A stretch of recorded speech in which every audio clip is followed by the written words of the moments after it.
If you are a fan of softball, then you are going to love the Fast Pitch TV show. We're bringing you more interviews, more videos, and more product reviews than anyone else on the planet. Sit back and get ready. Here's the Fast Pitch TV show.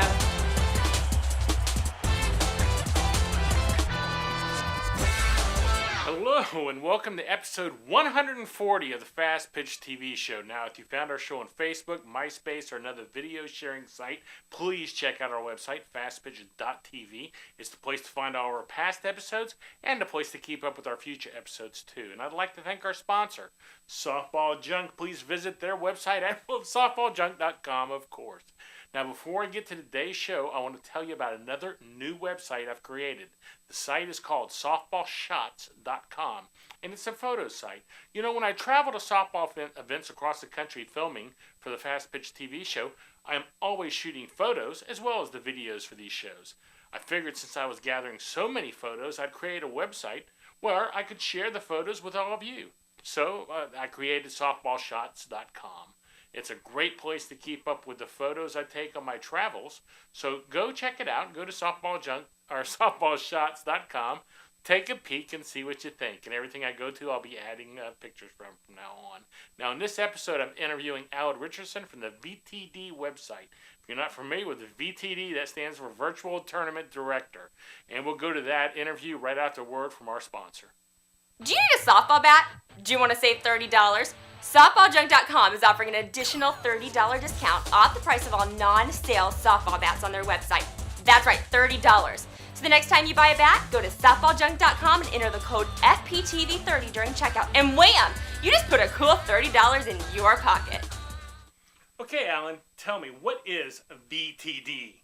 That's a good question. Well, we're a service organization. What we do is we take care of teams, tournament directors, and leagues.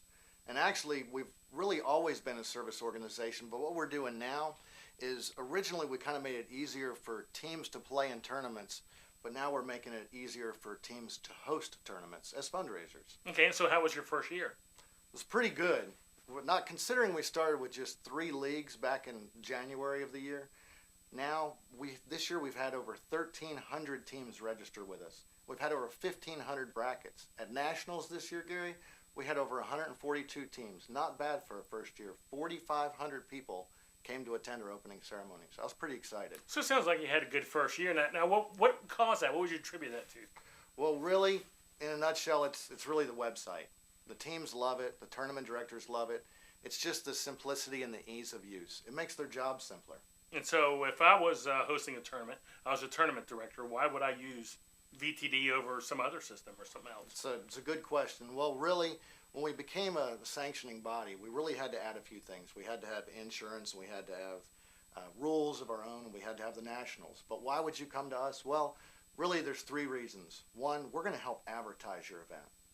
2, we're going to provide you with liability insurance coverage for you and for the field owners. And 3, it's really because of the software. It's there to save you time. Okay, now you just said something about insurance. Do you offer insurance? I mean, because that's like a major deal. You don't want Absolutely. Your player, getting hit and hurt, and then the coach is getting sued or tournament director, which the kid needs some money. Absolutely. Well, y'all offer insurance? Well, like I said, we do provide it for the tournament director at no cost. If you're hosting a VTD event, you get our insurance. We do offer insurance for the teams that we offer. We have a team policy for $70 for the entire calendar year. And that's for any travel team, any kid that's on and off of your roster. If the kid's on your roster, they're under coverage. We also have a rec only, not everybody's rec really at this age, but we have a league only policy, which is $55 a team. Okay, so let's say I'm playing in your tournament. Do I have to use your insurance? I mean, is that like a bust that I got this insurance with this other league and I come to yours and I got to get some more? So I got all these insurances? Or what's, that could be Absolutely. No, absolutely not. If you're a tournament director, it's your job. It's one of our guidelines that you make sure that team does have insurance. Now, if they purchased insurance through VTD, then you're going to know that they have insurance before they even show up. So when you're checking your teams, then you just verify that they have insurance and you're good to go. And so VTD, what does that stand for? I mean, it must stand for something. Virtual Tournament Director. Okay. Absolutely. And I've known Alan a long time. I remember when you started this about 10 years ago. Yes. And I haven't known about what you've been doing lately, but you started this 10 years ago here in the Dallas-Fort Worth area. And it seems like most of your success in the last year has still been in the Dallas-Fort Worth area. So, I mean, what are you doing to try to move that out into the rest of the country? Or are you just staying in the Dallas-Fort Worth or Texas area? Or what's the plans? Well, really what we've done this year, you're absolutely right. We've been very regional. I mean, the majority of Texas, a ton of tournaments going on. Oklahoma, the same thing. We had some in some other states, but this year we've already got some individuals hosting events. There's an event listed in January in Arizona. We're expecting a lot of stuff to happen there. We're working with folks in California, Illinois, Kentucky, Ohio. I actually spoke with somebody today in Florida that's interested in getting on board. So we're really working on growing the organization and trying to get really marketing what I've been explaining to you. Host a free tournament. We're not going to charge you. I'm going to give you insurance. Sounds like a pretty good deal if you're a tournament director to me. It sounds like a pretty good deal not having to, nothing, right? Right. I'm absolutely free for you as a tournament director. Okay.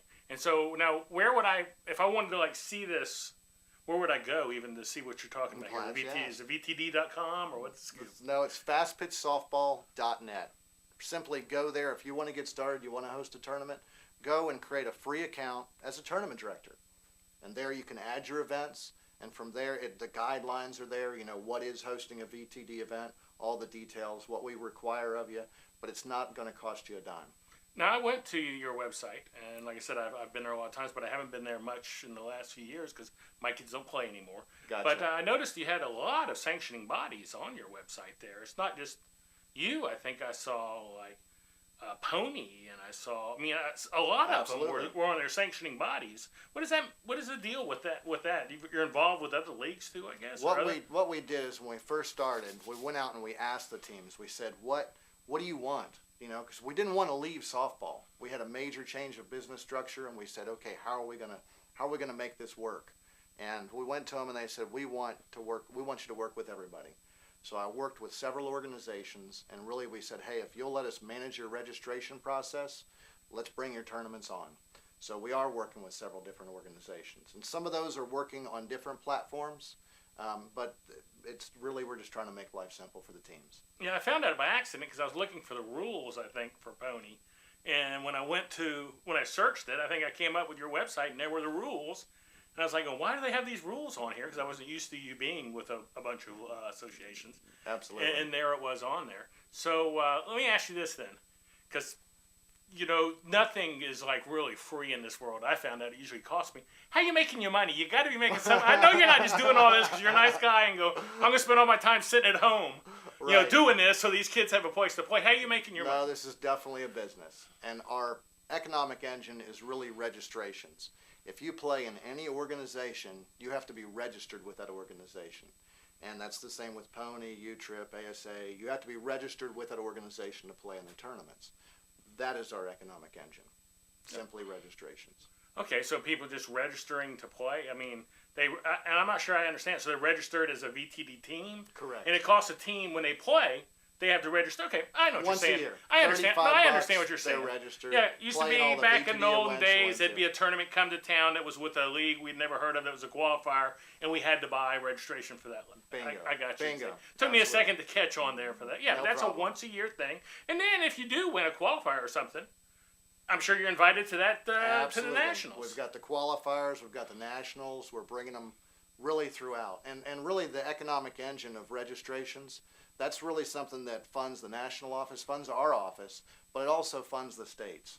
So that's the economic engine that really feeds them the ability to grow in their state, and it takes care of us so that we can take care of the website, answer the phones, just take care of the teams. Now, if I remember correctly, last year, and I was not there, I hate to say it, I wish I had been for this, but y'all were, for you Northerners, y'all, you like that, but you guys were at the Ranger Stadium, had a special event for y'all, and then y'all had Nationals. We sure did. Here in the Dallas-Fort Worth area. Very exciting, very exciting. That was our very first Nationals. And what we did is we wanted to make it special because we're a new organization and we just wanted to take an extra step. So what we did is we really partnered with the Rangers. And every kid that came to Nationals got a ticket to go see a game during the event. See, our opening ceremonies, they gave the stadium to us, which was awesome. And we brought in a bunch of professional athletes that got to speak to the girls. and it was 4,500 people in attendance. It was amazing. But during the event, like if they were off one of those nights, if they had got a bye on a night, then they could take the whole team and go watch a game during the event. That's really kind of cool. I'd like to see that. I'd like to go to the game for free. I'll get you a ticket next time. Now, also, I'll take it. You don't know me. I'll take it. Now, also, though, you had another thing that I did go to where the U.S. All-Stars team, the traveling softball team, even came down and played a couple of games. I guess what I'm saying, y'all kind of like did a lot of stuff at your nationals instead of just like, because I played in a couple of national tournaments with my team, and it was really just the tournament. It wasn't, maybe things have changed in 10 years since we played, but it seems like you had a lot of stuff going on besides just the regular deal. Well, what we know, I mean, you're right. We did bring in the U.S. All-Stars. They had 2 exhibition games while we were there, which were a lot of fun. I mean, it was a lot of fun. The girls were a lot of fun. But what we realized is that these teams, they have choices, and they're going to decide where they want to go. So we were just trying to make it a little more fun, give them a little bit extra. This is a lot of people's vacations for the year, so just let's add to it. Yeah, well, that's really good to do. Well, Alan, I appreciate you coming in. And what's the website again? FastPitchSoftball.net. Okay, and just to let you know, you're the first guest that's been in the Fast Pitch TV studio. Awesome. You're the first in-studio guest we've had. I love it. It's beautiful. Thanks, Alan. Thank you. We'll talk to you later. very much, Gary. I hope you enjoyed today's show, and I want to thank Alan for stopping by the studio. You know, it was kind of nice having someone come over here rather than me having to haul all my camera gear out to see them. So that was kind of nice for a change. Now, remember, you can visit his website at fastpitchsoftball.net. Now, before I close the show, I want to make sure everyone knows we have an app for the iPhone and Android phones. So go to your phone's app store, search softball or search Fast Pitch, and you'll find it. It's the Fast Pitch TV show app. Don't forget to check out our website at fastpitch.tv, not fastpitchtv.com, but fastpitch.tv. Become a fan of the show on Facebook at facebook.com/fastpitchtv. Follow us on Twitter at twitter.com/fastpitchtv. And I'm asking everybody out there to do me a favor, all you people watching the show, please tell a friend about our show. Help us grow. Tell a friend about them. Send somebody a link, our Facebook link. If you know them, a message on Facebook saying, hey, go check out facebook.com/fastpitchtv. Give them a phone call. I don't care how you do it. But I'm asking everybody who watches this show to tell 3 people about it. Because if you tell 3 people and they tell 3 people, then you know the commercial. Okay, so thanks for watching and have a good one.